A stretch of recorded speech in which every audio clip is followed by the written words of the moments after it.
Hoje nós vamos falar sobre alguns ativos de renda fixa, especificamente o CDB, LCI e as LCAs. Meu nome é Matheus Abreu, eu sou médico, sou especialista em clínica médica e eu atuo no Finanças Dominadas como professor desde o final do meu R1. E o objetivo é sempre ensinar conceitos financeiros, às vezes mais complexos, para o médico sem enrolação, do jeito mais simples e mais prático possível.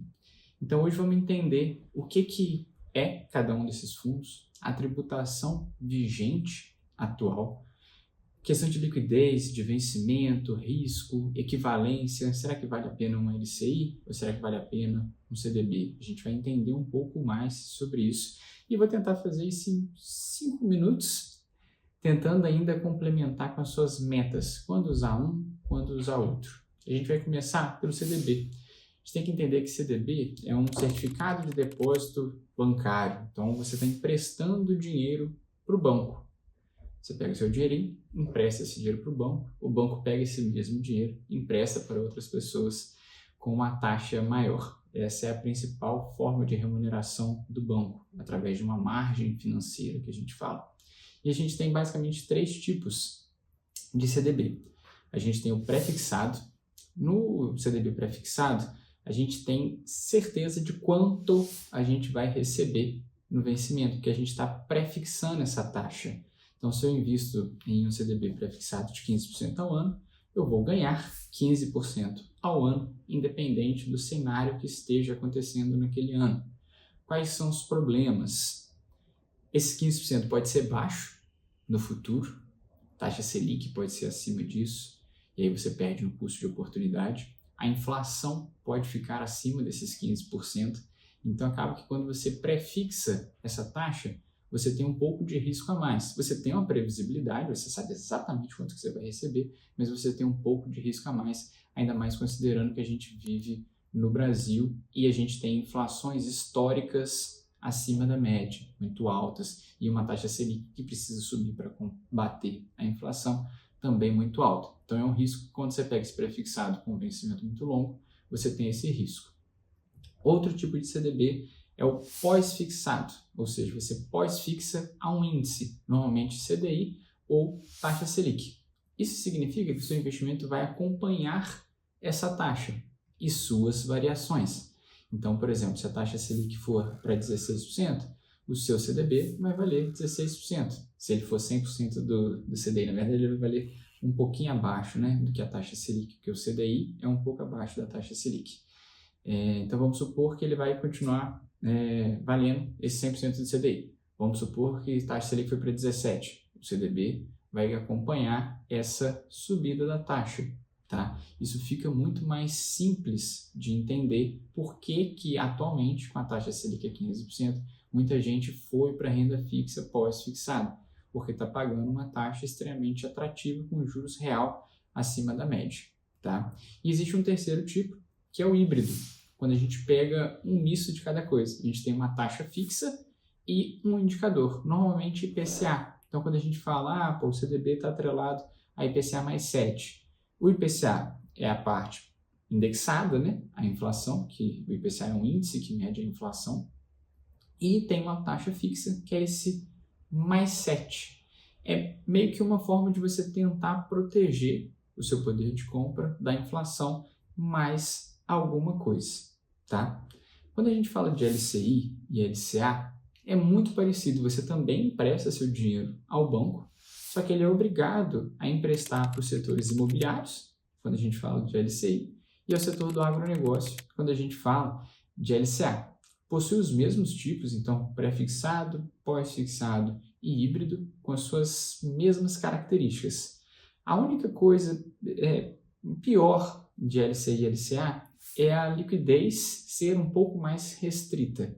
Hoje você consegue encontrar CDBs com liquidez imediata e vencimentos diferentes, né? Liquidez e vencimento são coisas diferentes. Vencimento é quando o título vence, liquidez é a capacidade temporal de você transformar aquele investimento em dinheiro na sua conta corrente. Então, por exemplo, D+0, você clicou no botãozinho de resgatar, ele sai do investimento e cai na sua conta corrente. D+1, ele cai no dia seguinte, e assim por diante. Então, a liquidez da LCI e LCA normalmente não é tão líquido assim. Você tem que esperar 6, 9 meses, dependendo do título que você for comprar, no banco que você for comprar. Então, isso deixa ela um pouco mais restrita. Todos eles são renda fixa, então eles têm prazos e tributações próprias. LCI e LCA, no momento que a gente fala, são isentos de imposto de renda, tá? Tem previsão de mudar isso a partir de 2026, mas a gente vai ter que esperar o novo cenário acontecer para a gente poder ter mais novidades. CTB não, ele tem um imposto de renda regressivo. E aí, até 180 dias, você tem uma alíquota de imposto de 27,5%. De 180 a 360, você tem uma alíquota de 20%. De 361 a 720, 17,5%. Acima de 720 dias, uma alíquota de 15%. Além disso, esses investimentos, quando você tenta resgatar ele antes de 30 dias, você ainda tem o IOF, tá? E lembrar que o imposto é uma dúvida que muita gente tem. O imposto é somente sobre o seu rendimento, não é sobre o seu valor total investido, é somente sobre o rendimento, tá? E aí a gente tem que ficar de olho, além dessas coisas, em vencimento e liquidez. É igual eu falei. Quando você tem objetivos para esse dinheiro, uma viagem, um carro, trocar de roupa, o armário inteiro, comprar alguma coisa, enfim, qualquer objetivo que tenha uma data específica, casamento, residência, você precisa ficar de olho, porque se o vencimento for depois da data que você vai precisar do dinheiro, e esse emissor, esse título, não te permitir liquidez, você não vai conseguir usar o dinheiro. Então, o seu objetivo foi por água abaixo. Então, sempre observe liquidez, que é a capacidade do investimento virar dinheiro na sua conta corrente, e vencimento, que é quando vence o título. Algumas vezes eles são o mesmo, só que várias vezes são diferentes. Por exemplo, a sua reserva de emergência normalmente tem vencimento de 1 a 2 anos e uma liquidez imediata, tá? Um outro ponto que a gente tem que ficar de olho é que ambos têm cobertura do FGC. O que é isso? Todos esses dois títulos emitidos por banco, o FGC é como se fosse um grande seguro, onde os bancos privados, os bancos se juntam para poder, os bancos privados não, como é um setor privado, né, eles se juntam para fazer um seguro privado. Então não tem nada a ver com o governo, é simplesmente os bancos juntando um dinheiro como se fosse um seguro para segurar esses títulos bancários. Então se você tiver dinheiro em um banco e ele quebrar, teoricamente o FGC vai poder te devolver esse dinheiro. É literalmente um seguro do mercado financeiro. Qual que é o problema? É limitado em 250 mil por instituição por CPF e 1 milhão nesse CPF. Ou seja, você pode ter 250 mil em 1, 2, 3, 4 bancos diferentes e utilizar ele a cada um limite de tempo, né, de 4 anos. Obviamente, você não vai investir em coisas ruins simplesmente porque você tem seguro do FGC. É a mesma coisa do seguro do carro. Você bate seu carro de propósito só porque você tem seguro de carro? Óbvio que não. Então você continua tendo que analisar uma coisa muito importante, que é analisar o emissor. Você está pegando seu dinheiro e está emprestando para o banco. Você precisa analisar que banco que é, porque quem vai te pagar é esse banco. Se ele quebrar e o FGC passar por qualquer dificuldade, você vai ficar sem receber esse dinheiro. Então você tem que analisar com muita calma o banco emissor. O que você precisa analisar? O balanço dele, então, e a DRE. O banco precisa dar lucro de maneira consistente, o máximo de tempo possível. Então você não vai colocar seu dinheiro em um banco que dá prejuízo, tá? Esse é o primeiro ponto. Segundo ponto, você vai ver o índice de Basileia, que reflete a segurança daquele banco, o dinheiro que ele tem para poder honrar as coisas que ele pegou, tá? Então essas duas coisas você vai analisar no Banco Data. Tem toda uma explicação dentro do site, então você vai entrar em bancodata.com, vai mandar colocar no Google, vai entrar no site, vai digitar na barrinha de pesquisa o nome do banco, vai analisar o lucro dele, esse índice de Basileia. Tem outros indicadores que você pode analisar também, o site ainda tem uma parte bem explicativa para você poder entender se aquele banco é lucrativo ou não. Esse é o principal objetivo. O banco precisa dar dinheiro para ele poder pagar a dívida que ele tem com você, por você ter emprestado o dinheiro a ele. E aí você pode estar se perguntando, CDB tem imposto, LCI não tem. Então, como que eu faço o cálculo para saber qual que é melhor? E aí eu vou pedir para o editor colocar do lado aqui o cálculozinho, que é basicamente LCI e LCA é igual ao CDB líquido. Ou seja, você vai pegar o seu CDB, a taxa dele, vamos supor 110% de CDI, e vai diminuir 1 menos a alíquota do imposto de renda. Então, vamos supor que a alíquota do imposto de renda é de 17,5%. Então, você vai pegar a sua taxa, vamos supor 110, menos, vezes, na verdade, 1 menos essa alíquota. Então, 110 vezes 1 menos 17,5% e vai multiplicar isso tudo. Então, você vai pegar 110 vezes 0,825, para ser mais exato, que eu estou olhando aqui, que vai dar aproximadamente 90,8% do CDI.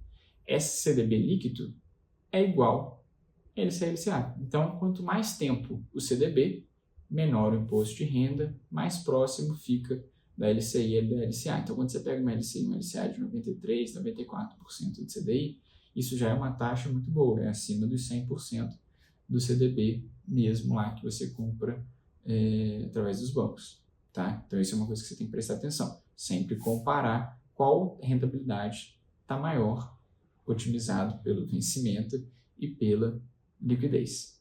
Tá?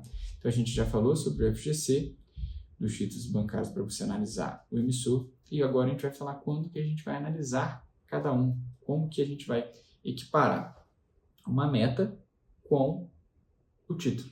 Então, vamos supor que você está começando seus investimentos, a primeira coisa que você vai ter que fazer é sua reserva de emergência, isso é o clássico.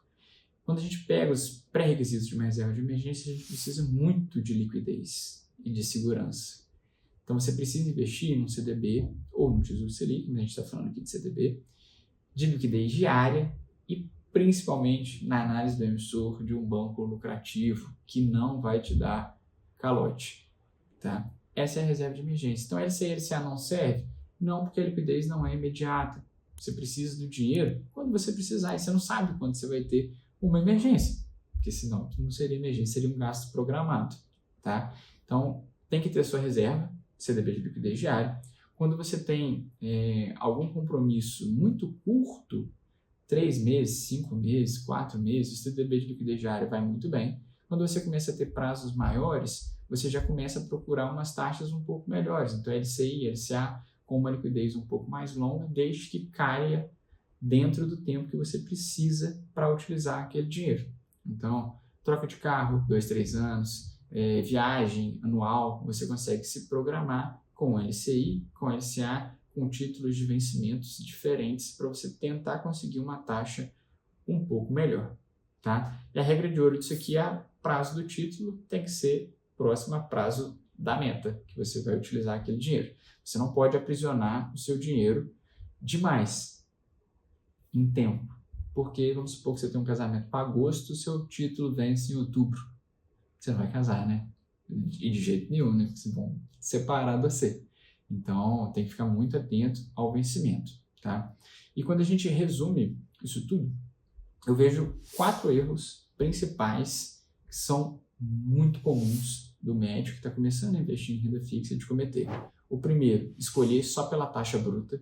Então, ele não consegue fazer a diferença entre um CDB bruto e um CDB líquido. Então, ele acha que, às vezes, 105% de CDB versus uma LCI de 94, 95 estaria muito melhor, sendo que ele não fez a taxa. Às vezes, ele pega um CDB de 110% do CDI, mas que o vencimento é muito curto.